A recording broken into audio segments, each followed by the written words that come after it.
You won't make it in the real world if you keep being so soft. Erica, my mom, declared, her voice loud enough for everyone at the family dinner to hear. The room went quiet for a moment, forks suspended in midair, before awkward murmurs and forced laughter erupted from relatives trying to ease the tension.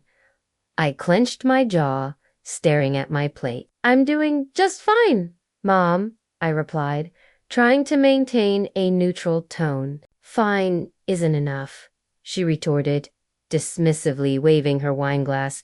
"You're too timid and cautious. You need ambition to succeed."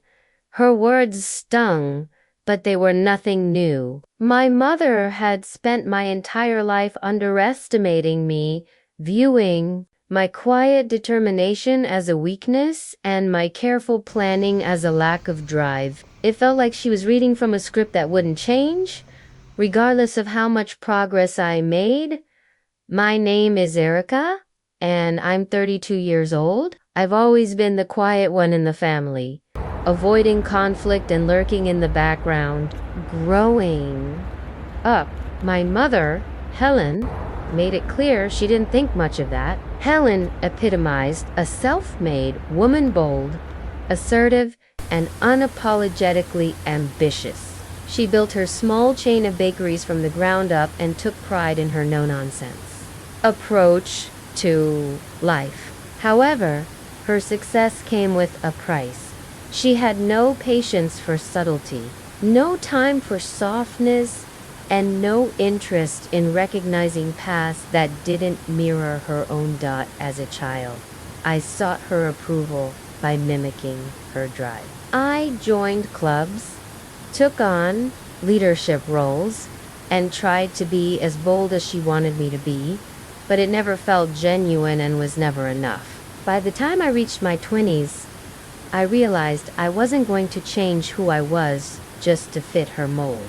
So I began carving my own path. Quietly and steadily, I worked hard, learning everything I could about business. While my mother dismissed my efforts, I built something that mattered to me.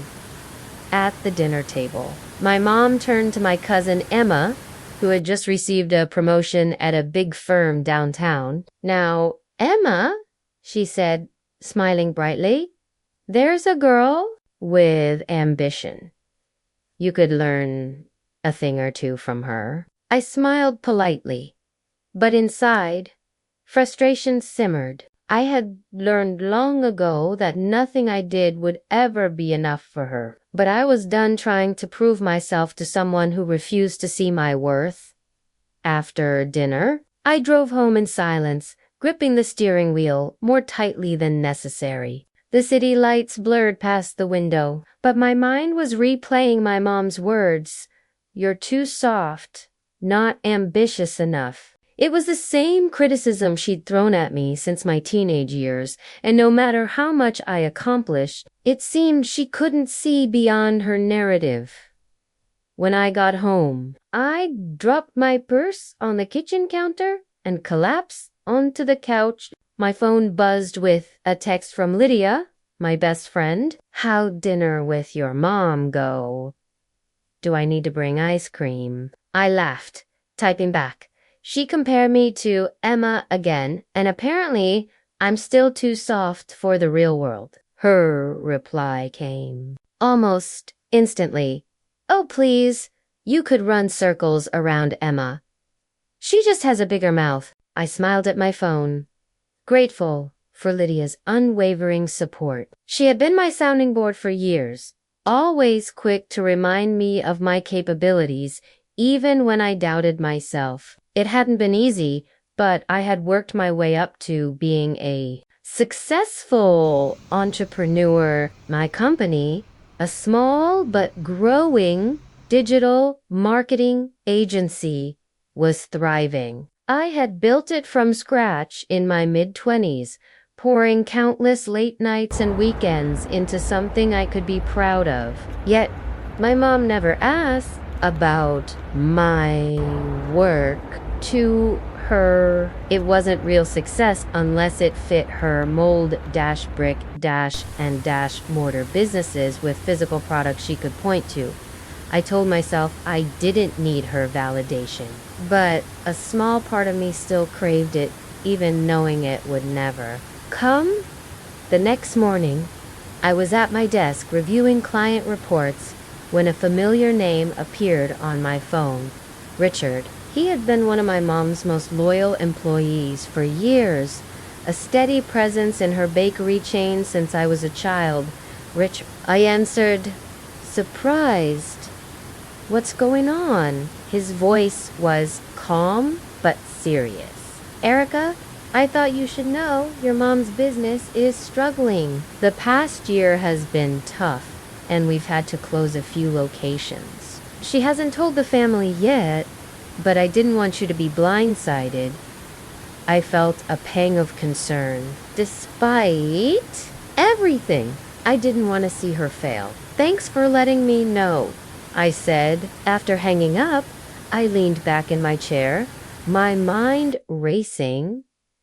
The bakeries had been my mom's life's work. If they were in trouble, she wouldn't ask for help now. From me, at least. But maybe I could do something. I couldn't shake Richard's conversation. My mom's bakeries were more than just a business. They were her pride, her proof that she had built something from nothing. The thought of her losing them, even after all the hurtful things she'd said over the years, left a pit in my stomach. For the next few days, I couldn't focus. Every email, every meeting, every task felt overshadowed by the knowledge that my mom's legacy was crumbling, and she was probably trying to shoulder it alone. Finally, I called Lydia. I can't just sit here, I said, pacing my apartment. I need to do something. She didn't hesitate.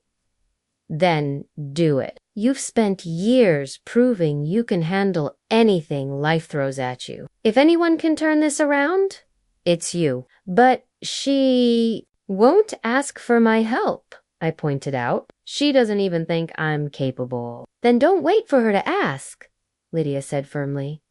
This isn't about proving her wrong. It's about doing what you know is right. That evening, I sat down with my laptop and began digging. I researched her bakeries, their locations, reviews, and even public records on their finances. It didn't take long to confirm Richard's claims. Revenue had been declining steadily for the past 2 years, and the closures weren't isolated incidents.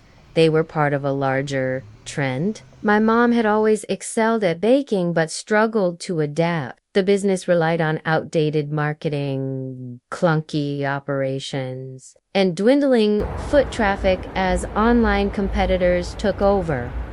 I opened a blank document and started brainstorming, modernized branding, updated recipes, partnerships with delivery apps. Ideas poured out of me, fueled by years of transforming struggling brands into success stories. By the time I finished, I had a comprehensive plan to save the bakeries, and I knew exactly how to pitch it. The next morning, I called Richard again. I want to help, I told him, but I need to know, will she even listen to me? There was a long pause before he replied. She's stubborn, he admitted, but I think deep down, she knows she needs help. If anyone can get through to her, it's you. Okay? I said, my resolve solidifying. I'm going to do this. As I hung up, I felt a mix of nerves and determination. This wasn't just about saving the bakeries. It was about proving to myself that I could rise above her doubts and make a difference. A week later, I stood outside my mom's office at the flagship bakery. The familiar aroma of fresh bread and pastries wafted through the air, but it did little to ease the knot in my stomach. This wasn't just a business conversation. It was a confrontation years in the making. I knocked on the door and her voice called out, "Come in." She looked up from a stack of paperwork, her expression shifting from surprise to guarded suspicion. "Erica, what are you doing here?" I sat down across from her, hands tightly folded in my lap. "I heard from Richard about the bakeries. Mom, I want to help." She frowned, leaning back in her chair. "Help? How?" "I've done the research," I said, sliding a folder across the desk. "Revenue has been declining for 2 years. You're losing customers to competitors, and the closures aren't fixing the underlying problems. I've put together a plan to turn things around, modernizing the branding, improving operations, expanding your online presence. I know it can work." She opened the folder, flipping through the pages with an unreadable expression. When she finally looked up, her voice was sharp. "This is all very impressive, Erica, but what makes you think you're qualified to handle this? You've never run a bakery before." The word stung, but I held my ground. "You're right. I've never run a bakery, but I've spent years running a successful business. I know how to identify problems and create solutions. Mom, I'm not here to take over. I'm here to help you save what you built." She leaned forward, her eyes narrowing. "Why would you care? I've never seen you take an interest in this family business before. Because it matters to you," I said simply, "and whether you believe it or not, I care about you." Her expression softened for a moment before she shook her head. "I don't need you swooping in and acting like some kind of savior, Erica. I've handled this business on my own for decades." "Have you?" I asked gently, gesturing to the folder. "Mom, you're drowning. You've worked too hard to let it all fall apart now. Let me help you." There was a long silence as she stared at the papers in front of her. Finally, she closed the folder and set it aside. "I'll think about it," she said curtly. It wasn't a yes, but it wasn't a no either. As I left her office, I felt a flicker of hope. For the first time, I had stood my ground, and maybe just Mabishi was beginning to see me differently. The days following our conversation felt like an eternity. My mom hadn't given me an answer, and I found myself swinging between hope and frustration. I knew she was stubborn, but part of me had hoped the evidence in the folder would be enough to reach her. Then one evening, Richard called. "She's been looking over your proposal," he said. "I think it's sinking in, but she won't admit it outright. You might need to push a little harder." "Thanks, Richard," I replied, hanging up with a mix of relief and determination. The next morning, I returned to the bakery. My mom was in the kitchen, kneading dough with the precision and focus that had always amazed me. She barely glanced at me as I walked in. "Hi, Mom," I said, leaning against the counter. "What do you want, Erica?"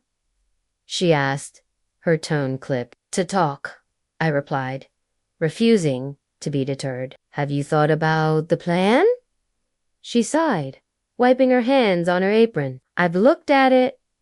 Some of it makes sense, but..." She hesitated, her expression conflicted. "This isn't your world, Erica.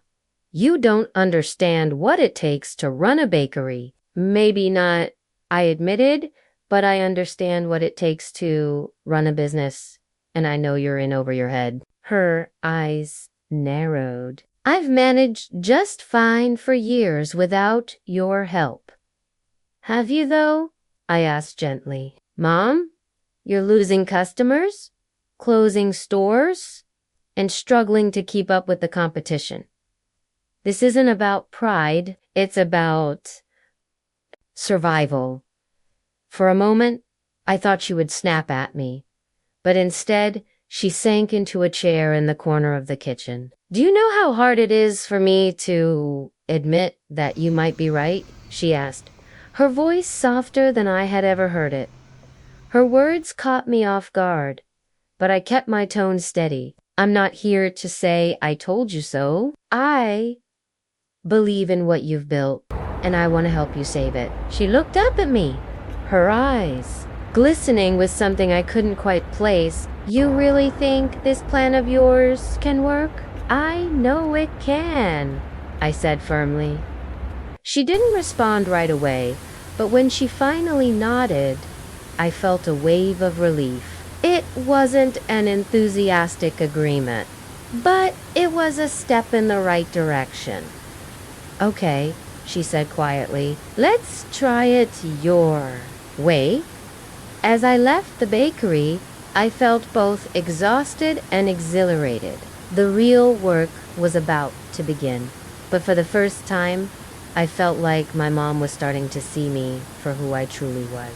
With her hesitant approval, I dove headfirst into the plan. The first step was to assess the damage more thoroughly. I spent hours combing through her financial records, inventory logs, and customer feedback.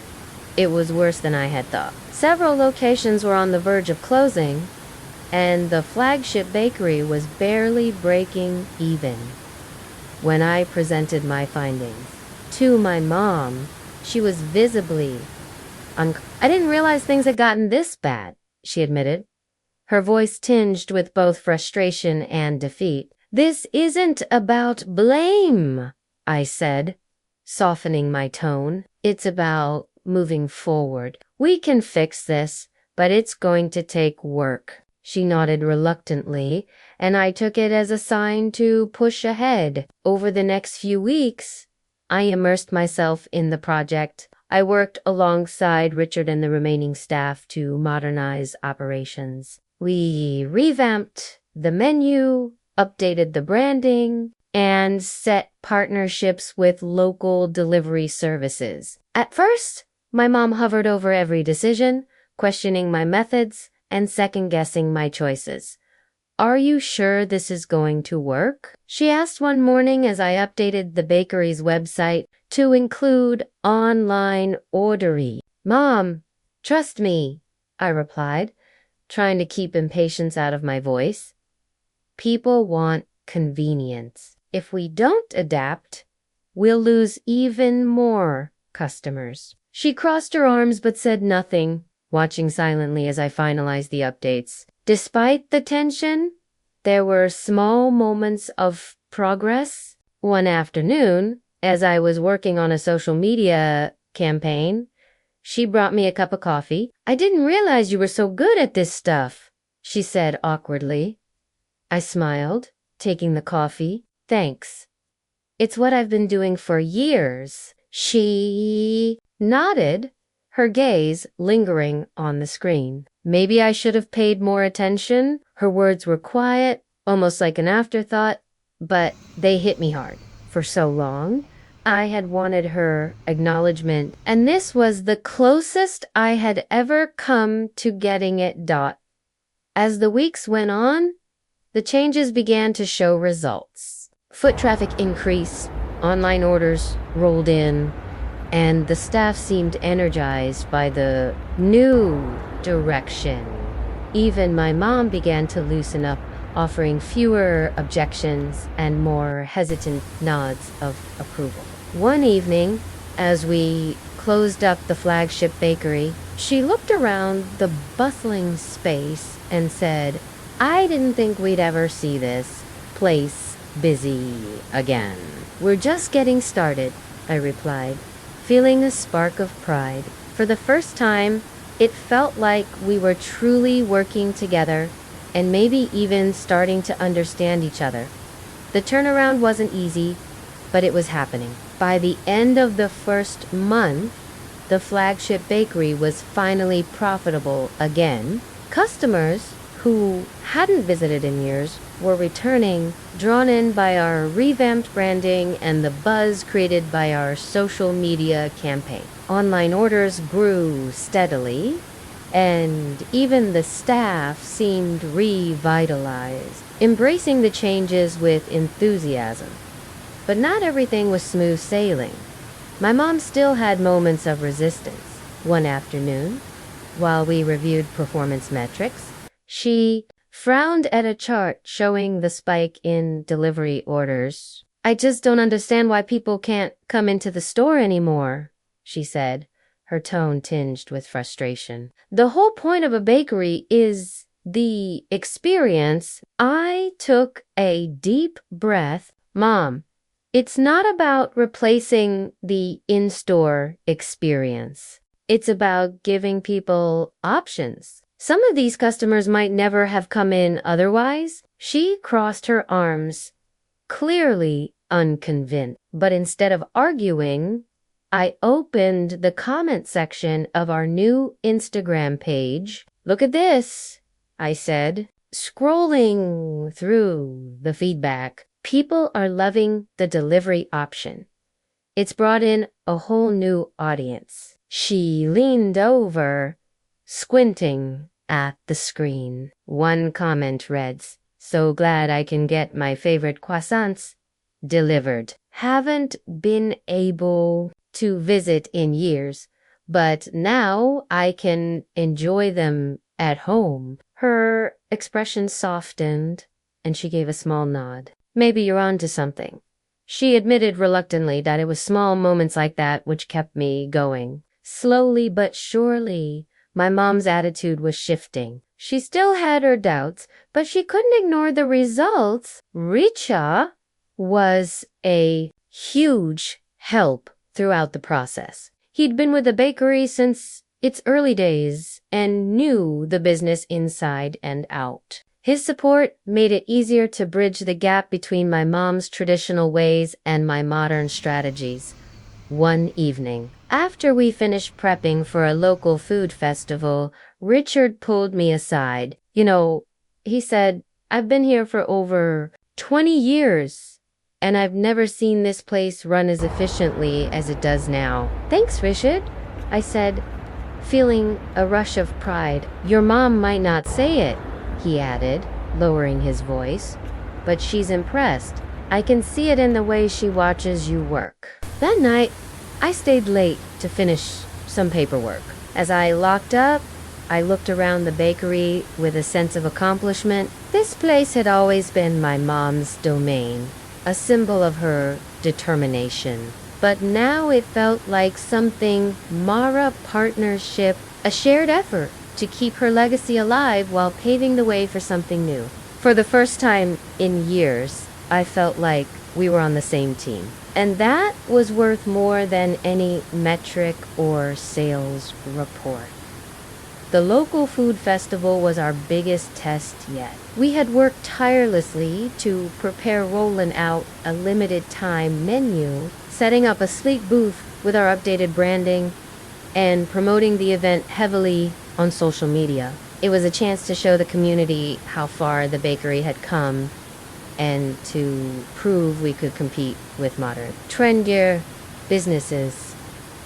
On the day of the festival, the energy was electric. Crowds milled about, sampling food and chatting with vendors. Our booths, adorned with fresh flowers and colorful signage, drew a steady stream of customers. I was in the middle of handing out samples when I saw my mom standing to the side, watching the bustling crowd. She looked almost out of place in the chaos, her usual stoic expression softened by what I